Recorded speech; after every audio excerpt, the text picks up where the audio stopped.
बिस्मिल्लाहिर्रहमानिर्रहीम।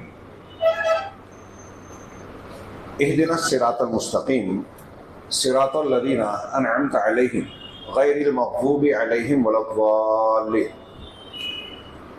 शेख अबुल वफ़ा साहब, दीगर उलमाए किराम, मेरे बुजुर्गों और भाइयों, हकीकत यह है कि तबरेज़ भाई के साथ हम लोगों को इस तरफ से गुजरना था। नमाज के लिए मैं हाजिर हुआ। मेरे हाशिया ख्याल और वहम गुमान में नहीं था कि नमाज के बाद आप हजरात से कुछ बातें कहना पड़ेगी। हमारे ब्रदर जब ला रहे थे, कह रहे थे कि अब आए हैं तो नमाज, तो मैंने कहा हर नमाज के लिए इसका मतलब अब जब कहीं मस्जिद में जाने लगे तो एक दर्स की तैयारी करके जाए। तो कहा कि बेहतर है, लेकिन जब स्टेज पे आदमी आता है तो उसके सामने कई सवाल होते हैं। मौका महल, सामीन की ज़रूरत क्या है, और फिर वो हमें अपना कीमती वक्त दे रहे हैं, तो कुछ ऐसी बातें होनी चाहिए जिसमें उनको फ़ायदा हो और हकीकत में वक्त का ज़िया ना हो। चुनांचे मैं ऊपर से नीचे, नीचे से ऊपर आने तक 4-5 मौज़ूआत पर सोचता रहा, ये बोल लूँ।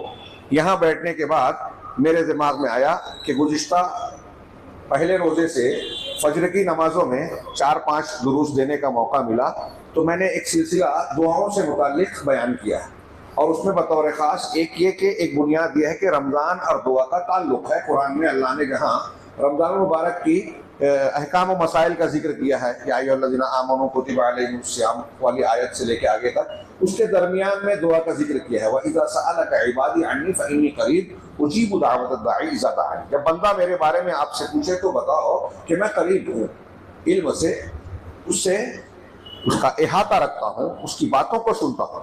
अल्लाह ज़ात के साथ अर्श पर है। करीब का वो मतलब नहीं है जो सूफिया बयान करते हैं कि अल्लाह अपनी ज़ात से हर जगह है। ये शिर्क है, कुफ्र है। तो अल्लाह करीब है, और जब कोई मुझे पुकारने वाला पुकारता है तो मैं उसे जवाब देता हूँ। दुआ इबादत में अजीम शान इबादत है, अल्लाह को बहुत पसंद है। एक आदमी या बंदा जब अल्लाह से मांगता है तो उसका मांगना इस बात की दलील है कि वो अपने आप को मोहताज मानता है, जरूरतमंद जानता है, कबूल कर रहा है, ये मान रहा है कि मैं ये जरूरत खुद से पूरी नहीं कर सकता, मैं आजिज हूं, मैं ताकत नहीं रखता, और जिससे मांग रहा हूं उसको मान रहा हूं कि वो मेरी जरूरत को पूरी कर सकता है, मेरी बात को सुनता है। और यही ये बंदगी इसीलिए है कि अल्लाह को ये बंदे की आजिज़ी पसंद है। वमा खलक़तुल जिन्ना वल इंसा इल्ला लियअबुदून, कि बंदगी के लिए अल्लाह ने पैदा किया। अब्दियत का माना होता है जिल्लत, खुशू, आजिज़ी। और जब बंदा अल्लाह के सामने गिड़गिड़ाता है, दुआ मांगता है, तो वो आजिज़ी इख्तियार करता है जो अल्लाह को बहुत पसंद है। तो दुआ इबादत है, इसलिए सिर्फ अल्लाह के लिए होनी चाहिए। दूसरे से की शेख अब्दुल कादिर जिलानी को पुकारा, हजरत अली को पुकारा, रसूलुल्लाह सल्लल्लाहु अलैहि वसल्लम को पुकारा, फरिश्तों को पुकारा, देवी देवता को पुकारा, सब एक है, बराबर है। शिर्क है, शिर्क अकबर है।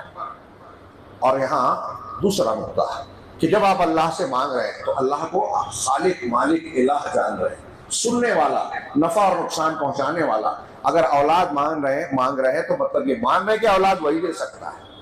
हाँ, अगर आप उससे रोजी मांग रहे थे, मानते हैं कि रोजी वही दे सकता है, ये अल्लाह को अल्लाह मानना हुआ। अब यहाँ एक नुक्ता दिमाग में रखिए कि कुरान हदीस में आप देखिए कि अंबियाए कराम अलैहिस्सलाम ने दुआएं मांगी। हज़रत इब्राहिम औलाद अल्लाह से मांग रहे हैं, हज़रत नूह अलैहिस्सलाम गलती हो गई, बख्शिश अल्लाह से मांग रहे हैं, हज़रत अबू अय्यूब अलैहिस्सलाम बीमार है, शिफा अल्लाह से मांग रहे हैं, हज़रत यूनुस मछली के पेट में है, निजात अल्लाह से मांग रहे हैं, हज़रत ज़करिया औलाद अल्लाह से मांग रहे हैं। है कि नहीं? अल्लाह से उनका मांगना जो नबी है, इस बात की दलील है कि नबी भी मोहताज है।